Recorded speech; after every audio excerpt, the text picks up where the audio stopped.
got all these songs in my head. Just gotta get them. This man, bro. Chat. So I saw the movie last night, bro. All I gotta say is, bro, it was amazing, bro. It was amazing. They definitely left out a lot of details, so I could understand why it did get a little criticism, because they could have tackled a little more. But the way they shot this movie, it felt like that they gonna eventually have like a part 2 to it. But I don't know, bro. Let's get a breakdown of how accurate it really was. We got top 10 things the Michael Jackson biopic got factually right or wrong. You feel me? Let's get it. Gotta get them out. Welcome to Watch Mojo, and today we're counting down our picks for the historical facts that director Antoine Fuqua's 2026 Michael Jackson biopic Michael got right and wrong. Make sure you've seen Michael before watching this video, because a major spoiler warning is now in effect. When you would be practicing, you were very heavily disciplined by your father. What was that like? Number 10. MTV refused to play the Billie Jean video. Right. She was more like Beauty Queen from a movie scene. Oh, bro, the racism was real, bro. How could you deny a hit like that, especially during that time? You feel me?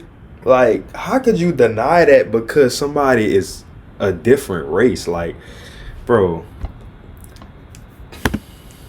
Don't mind, but what do you mean I am the one? In the network's early years, MTV's rotation was dominated by white rock acts, and Billie Jean was not treated as an obvious fit for the channel. That changed when the song became too big to ignore. CBS Records chief Walter Yetnikoff pushed MTV to air the video, reportedly threatening to pull the label's other artists from the network if Jackson continued to be shut out. Once Billie Jean entered rotation, the dam broke. People always told me, be careful what you do. Don't go around breaking young girls' hearts. That's crazy. They realized how hard that bill was. They like, hold on, man. What color he is again? They in the office like, hold on, bruh. Although we hate these blacks, we gotta give it to them, man. They're very talented. Like, I could just imagine just them in the meeting, like, really realizing how lame and how unnecessary racism is. Like, they had them contradicting, bro. That's how good the music was. Like, it had them contradicting racism, bro. However, the scene in which Yetnikoff played in the biopic by Mike Myers, Choose Out MTV executive Bob Pittman, is disputed by Les Garland, then MTV Network's senior executive vice president of programming. Garland told Billboard there was, quote, never a threat from Walter Yetnikoff, saying that he, quote, got more upset because we didn't play Willie Nelson or Barbra Streisand.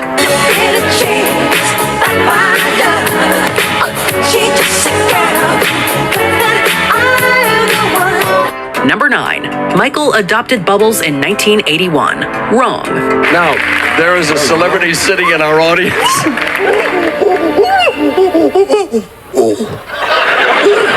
didn't get a chance to do the introduction. As I was saying, Bubbles is such a famous part of Michael's mythology that it's easy to forget the timeline. But 1981 is too early. Bubbles was born in 1983, which obviously means Michael couldn't have adopted him in 1981 before Thriller was even released. Reports differ on the exact details, but the better supported general timeline places Bubbles entering Jackson's life in the mid-1980s.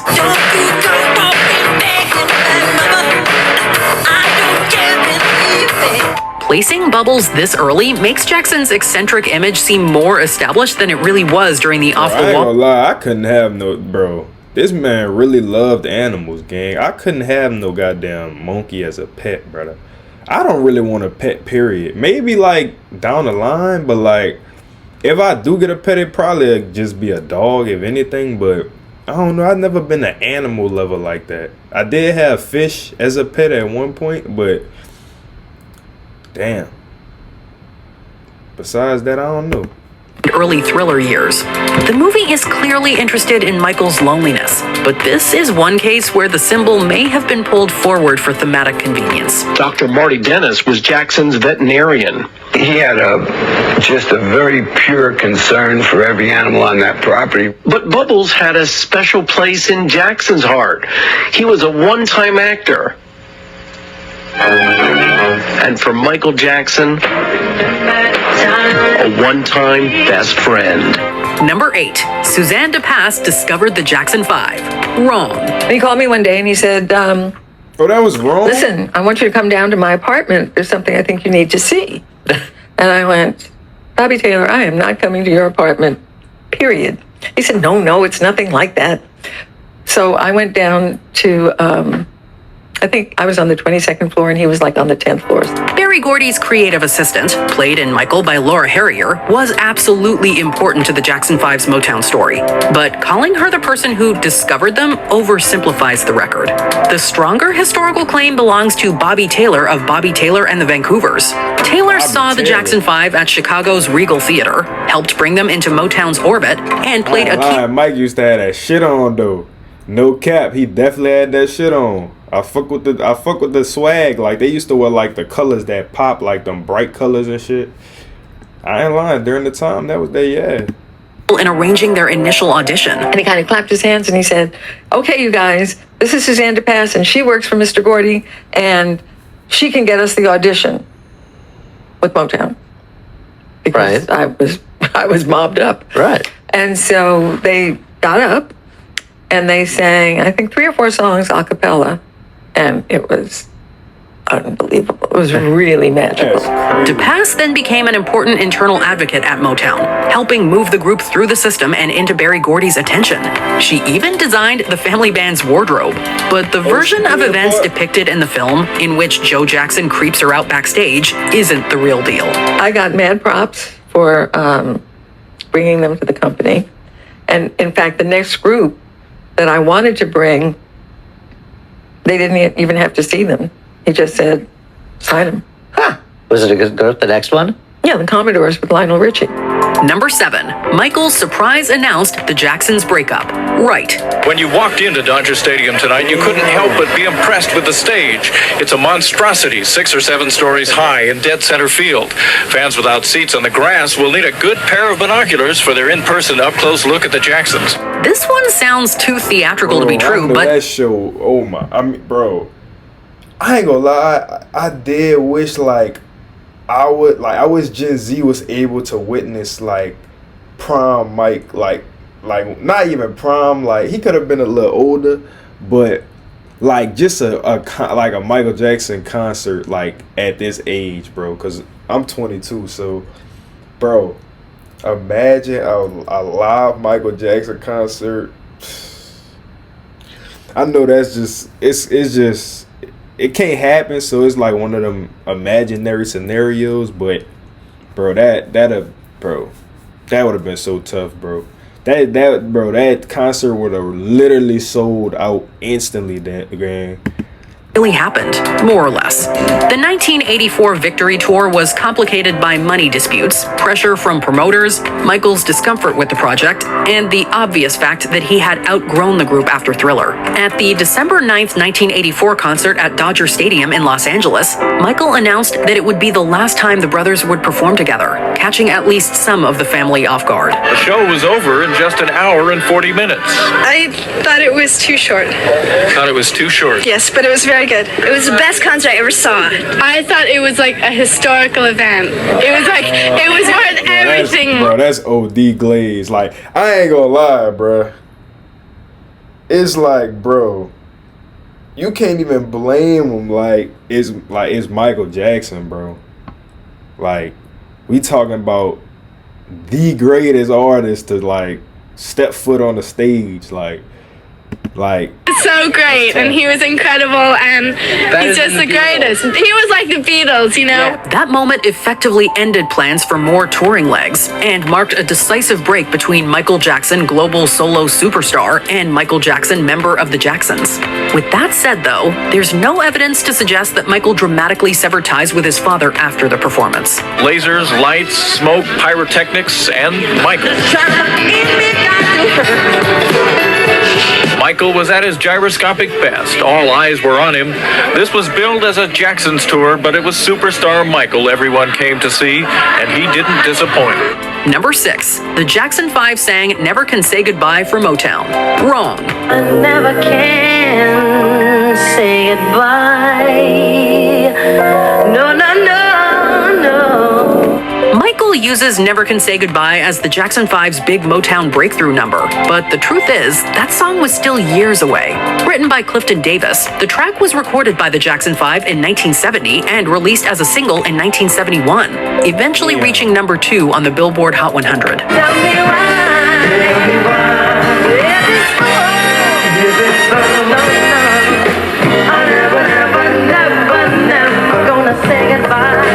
In other words, it could have been part of the group's pre-Motown audition or early showcase material. Historically, the Jackson 5's appeal to Motown was rooted in their explosive live energy, tight harmonies, and ability to channel the... Bro, look at the drip though, gang. Bro, they really had that shit on, gang. No bad. full showmanship of acts like James Brown. Come on, baby. I got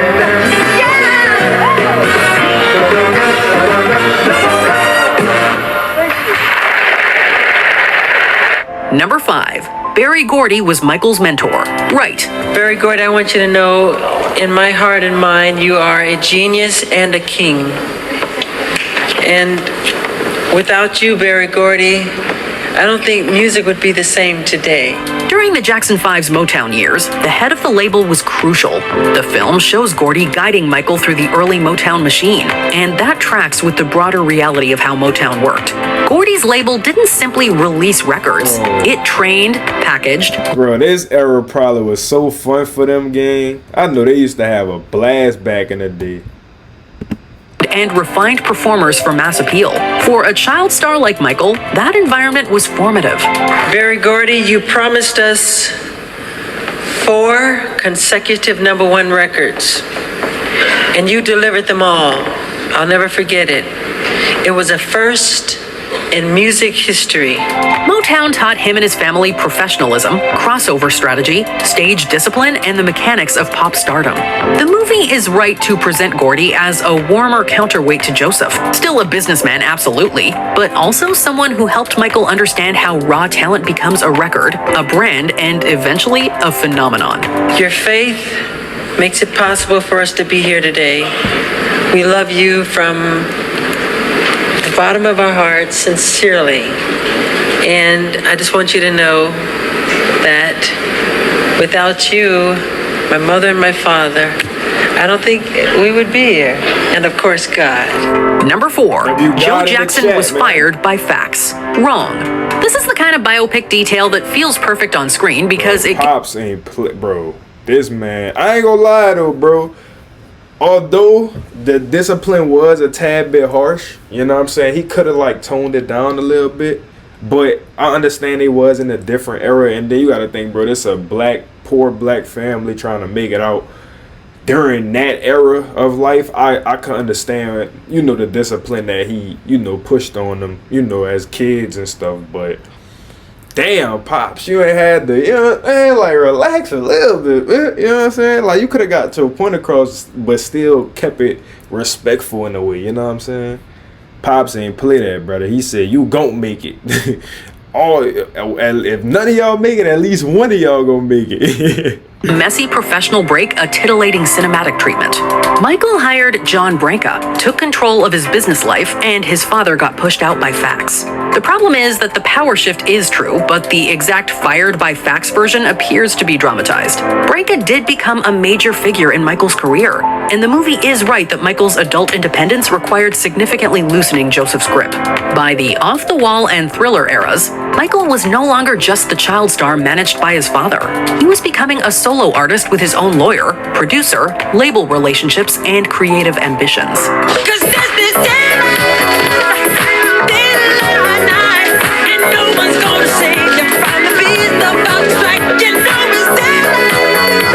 Number 3. The number of Jackson children. Wrong. Jackie Jackson. I'm the oldest Jackson. And Tito Jackson. The swingin'est Jackson. And Marlon Jackson. The dancingest Jackson.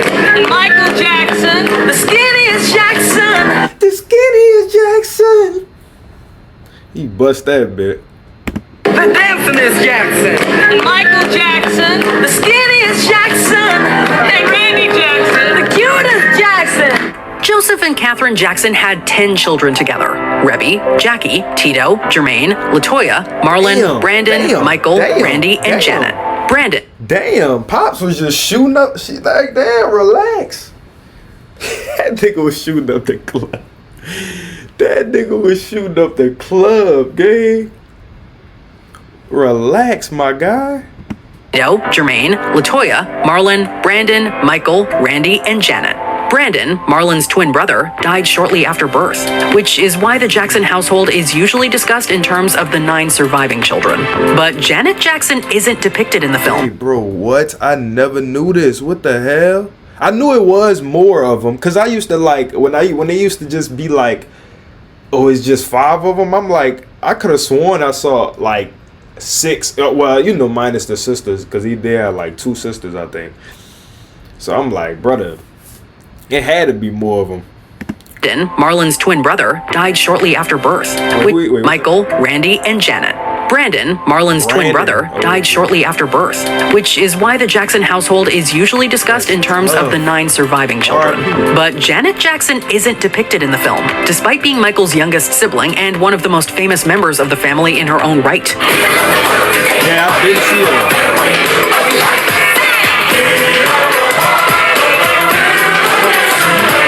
Vanity Fair notes that her career as an actress and pop star was already underway during the period the film covers. To be fair, Janet was born in 1966, so she would have been quite young during much of the Jackson 5's early rise. Still, omitting her might leave some viewers scratching their heads.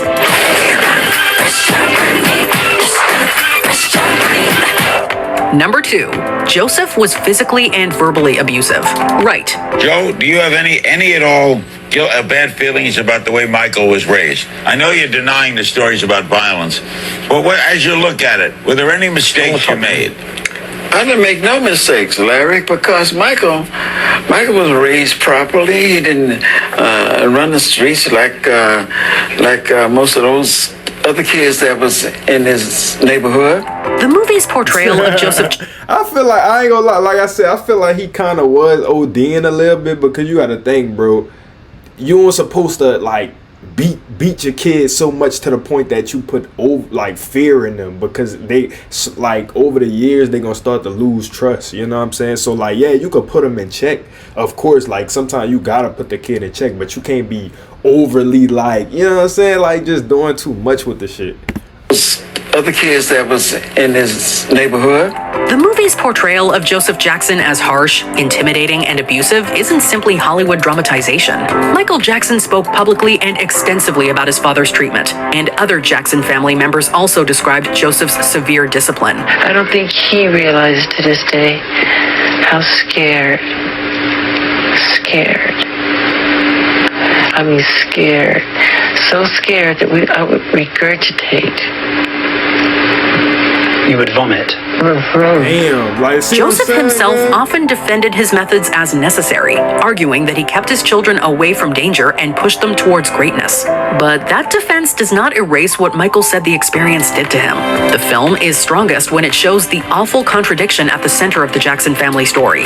Joseph helped build one of the most successful entertainment dynasties in history, but he did it through fear, control, and emotional pressure. Damn, that's why he started to suffer from mental problems. Like, that played a part. Like, sometimes dads don't be realizing how that really take a toll on their son. Like, you know what I'm saying? It's like, damn, like, relax, my nigga. Like, you could have a simple conversation with a nigga without having to, you know what I'm saying? Like, most of the time situations wasn't even that deep, especially if you don't got a badass kid. Like, I understand they do got some badass kids out here who be needing that, but sometimes, but brother, I don't know, bro. It's tough. People in America, Larry, a lot of people in America spank the kids, you know. If they say they don't, they're lying. They lying. And Michael was never beat by me. Never beat at all. Number 1, Michael cast actual gang members for the Beat It video. Right. They told him, don't you ever come around him. Don't wanna see your face, you better disappear. The fire's in their eyes. Their words are really clear, so beat it. Unbelievable as it may sound, Michael is on solid ground here. The Beat It short film really did bring actual Los Angeles gang members onto the set, alongside actors and professional dancers. The idea reportedly came from Michael Jackson himself, who wanted the video's anti-violence message to feel rooted in something more authentic than studio tough guy posturing.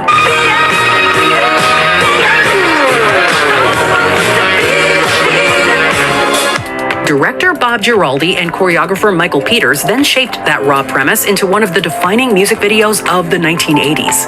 Accounts of the shoot commonly note that members of rival gangs, often identified as Bloods and Crips, were recruited through local production contacts and used mainly for atmosphere, while trained dancers handled the more precise choreography. See, I know no goddamn gangsters is dancing like that.